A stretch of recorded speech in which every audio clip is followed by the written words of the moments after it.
وقار ایک حدیث پاک ہے، رسول گرامی وقار صلی اللہ تعالی علیہ وسلم ارشاد فرماتے ہیں، ایمان کی حلاوت، ایمان کی لذت، ایمان کی جو شیرینی ہے، مٹھاس ہے، آپ کو ملی ہے یا نہیں ملی ہے یہ میں نہیں بتا سکتا ہوں، لیکن اگر پانا ہے اس کی لذت، اس کی حلاوت، ایمان کی مٹھاس ہوتی کیسے ہے، اس کے لیے حضور پاک صلی اللہ علیہ وسلم نے 3 علامتیں بتائی ہیں۔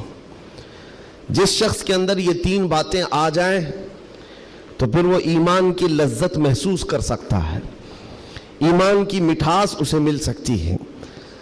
ایمان جو ہے صرف داڑھی ٹوپی کا نام نہیں ہے، جبہ کرتے کا نام نہیں ہے، ایمان صرف جھنڈا لے کر گھومنے کا نام نہیں ہے، ایمان ایک الگ کیفیت ہے جس کا سرور بندے کو ملتا ہے، جس کی لذت اور جس کی شیرینی کو وہ بتا نہیں سکتا، اور وہ کیسے حاصل ہوتی ہے؟ 3 چیزیں میرے آقا فرماتے ہیں۔ پہلی چیز، اللہ اور اس کے رسول سے سب سے زیادہ محبت کرتا ہو، پہلی چیز۔ اور دوسری چیز یہ ہے کہ جس سے بھی محبت کرتا ہے دنیا میں وہ صرف اللہ اور اس کے رسول کے لیے کرتا ہے۔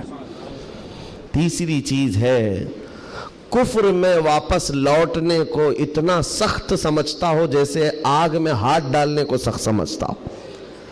آگ میں ہاتھ ڈالنا کسی کے لیے آسان ہوگا، لیکن کفر و شرک کی طرف جانے کو سخت ناپسند کرتا ہو۔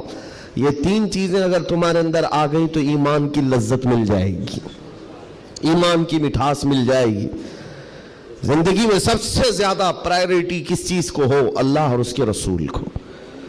دوسری چیز، دنیا میں جس سے بھی تعلق بنے گا وہ صرف اللہ اور اس کے رسول کے لیے بنے گا۔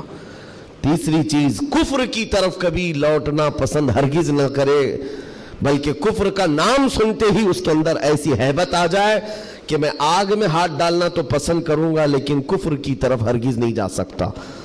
یہ 3 چیزیں تمہارے اندر ہیں یا نہیں، آپ آبزرو کر لیں، خود آپ اس کا احتساب کر لیں کبھی بیٹھ کر کے کہ میں زندگی میں سب سے زیادہ کس سے محبت کرتا ہوں۔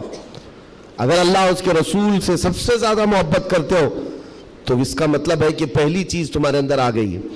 اور اپنے تعلقات کو دیکھ لو، جس سے بھی آپ کے تعلقات ہیں وہ اللہ اور اس کے رسول کی رضا کے لیے ہے تو دوسری چیز بھی تمہارے اندر ہے۔ اور تیسری چیز بہت امپورٹنٹ ہے جو اس زمانے کے لیے ہے، کفر کی طرف لوٹنا اتنا ناپسند کرتا ہو جتنا آگ میں جانا بھی ناپسند نہ کرتا ہو۔ یعنی آگ میں جانا جتنا اس کے لیے ناپسند ہے اس سے زیادہ کفر میں جانے کو ناپسند کرتا ہو۔ یہ چیز اگر آپ کے اندر ہے تو میرے عزیزو ایمان کی لذت مل جائے گی، ایمان کی مٹھاس مل جائے گی۔ اس دور کے حالات کے اعتبار سے میں اگر اب بات کروں، قرآن کی آیت تو 1400 سال سے یہ اعلان کر رہی ہے، وَمَنْ يَبْتَغِي غَيْرَ الْإِسْلَامِ دِينًا فَلَنْ يُقْبَلَ مِنْهُ۔ اسلام کے علاوہ کسی بھی دین کی طرف تم منہ بھی لگائے، توجہ بھی کیے تو قیامت کے دن پھر وہ سب سے بڑے گھاٹے میں ہوں گے، ہرگز قبول نہیں کیا جائے گا۔ میں بات یہاں سے شروع کرتا ہوں کہ آج لوگوں نے اس کو ہلکے میں لینا شروع کر دیا، چاپلوسی کرتے کرتے، خوشامد دوسروں کی واہواہی حاصل کرنے کے لیے کبھی پوجا پاٹ میں بھی شریک ہو گئے، کبھی ان کی رضا حاصل کرنے کے لیے ان کی محفل میں بھی بیٹھ گئے، اللہ اور اس کے رسول کو چھوڑ دیا۔ تمہارے دین میں کمی کس بات کی ہے؟ کتوں کو راضی کرنے کے لیے شیر کبھی کتا نہیں بنتا۔ ایک بات یاد رکھو، رسول پاک صلی اللہ تعالی علیہ وسلم کا جو سپاہی ہے وہ ہر گھڑی ہر میدان میں سپاہی ہے۔ اسے کس چیز کی کمی ہے؟ کس چیز کی کمی ہے؟ جو عزت ملی ہے وہ نام مصطفیٰ سے ملی ہے۔ ایک صحابی ہیں حضرت نعمان، ایک بادشاہ کے ہاں گئے تھے، ایمبیسیڈر بن کر کے، ترجمان، حضور کے قاصد بن کر گئے تھے۔ بہت دور ملک تھا، میرے آقا مدینے میں ہیں، لیکن جانتے ہو اس بادشاہ نے آپ کے آنے کے لیے ریشم کا قالین بچھایا، سونے کی کرسی لگائی، لیکن وہ صحابی رسول جیسی آئے اپنی تلوار سے انہوں نے ریشم کے قالین کو پھاڑ دیا، زمین پر چلنے لگے، اور کرسی جب سونے کی کلائی کی ہوئی کرسی بچھائی گئی ان کے لیے، بادشاہ نے بہت عزت دیا کہ محمد عربی کا قاصد آیا ہے، سفیر آیا ہے، لیکن انہوں نے کرسی کو بھی ٹھکرا دیا، کہا مجھے دوسری کرسی لاؤ۔ کیوں؟ صرف اس لیے اس بادشاہ نے پوچھا کہ اتنا زیادہ غرور ہے عرب والوں میں، اتنا زیادہ ایٹیٹیوڈ ہے محمد عربی کے غلاموں میں، ان کے سفیروں میں. صحابی رسول نے کہا نہیں، نہ یہ غرور ہے نہ یہ تکبر ہے. میرے آقا صلی اللہ تعالی علیہ وسلم نے فرمایا ریشم کا استعمال مرد کے لیے حرام ہے، سونے کا استعمال مرد کے لیے حرام ہے. تو میں مدینے میں رہوں تب بھی غلام ہوں، دنیا میں کہیں پر رہوں تب بھی میں غلام ہوں. انہوں نے پاس و لحاظ رکھا ہے نسبت رسول کا. تو پھر وقت کے بادشاہوں کو بھی انہوں نے جھکنے پر مجبور کیا ہے. کس چیز کی کمی ہے مسلمانوں تمہارے پاس؟ کون سی دولت کی کمی ہے؟ سب سے بڑی دولت تو تمہارے پاس یہ ہے. آج تک ایک بہت بڑی بات میں بتاؤں آپ کو، یہ آپ کی مسجد کے امام ہیں، محبت چاہے جتنی بھی کرتے ہوں آپ ان سے، عقیدت جتنی بھی کرتے ہوں، ایک دن ان سے کہہ دینا مولانا عبد الکریم اپنے باپ کا نام لے کر لوگوں کو رکوع میں جھکا کے دکھائے. لوگوں کو اللہ اکبر کہنے کی بجائے اپنے باپ کا نام یا بادشاہ کا نام لے کر سجدے میں جھکا کر کے دکھائے. کوئی جھک سکتا ہے؟ ارے بادشاہ وقت بھی یہاں آ کر کھڑا ہو جائے اور کہے میرے نام سے جھک جاؤ، مجال ہے کوئی ایک بھی پیشانی جھکے گی؟ نہیں جھکے گی. ہاں اگر ایک کمزور کسان کا بچہ بھی حافظ قرآن ہو اور آ کر مصلی پر صرف اللہ کا نام لے، سب کی پیشانیاں جھکتی. یہ خاصہ ہے اس قوم کا کہ اس قوم کو اگر جھکایا جا سکتا ہے تو صرف اللہ کے نام پر، باقی کسی کے نام پر یہ پیشانی نہیں جھکتی ہے. اور آپ کو پتا ہے آج کے دور کا یہ بھارت تو چھوٹا ہے، اکھنڈ بھارت جس پر اکبر بادشاہ راج کرتا تھا، جس میں افغانستان تک کی سیمائیں آتی تھی، اس دور میں ڈکٹیٹر رول ہے، کوئی الیکشن والا بادشاہ نہیں ہے. 40 سال تک بیٹھا ہوا بادشاہ جب نیا دین لے کر کے آیا، اور اس کا نام بھی اکبر تھا، نمازیں بھی اس نے اس طرح بنائی کہ بادشاہ کے نام پر رکوع ہوگا، سجدہ ہوگا.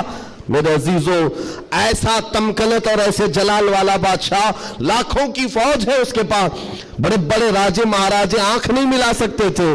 لیکن جب اس نے یہ کہا کہ عبادت میں بادشاہ کے نام پر جھکنا ہوگا، صرف 25 سال کی عمر کا مجدد الف ثانی کھڑا ہو گیا، کہا نہیں یہ پیشانی جھکے گی تو صرف اللہ کے نام پر. حد ہو گئی میرے عزیزوں. بادشاہ وقت جس کے پاس سارا جبر طاقت ہے نہیں جھکا سکا.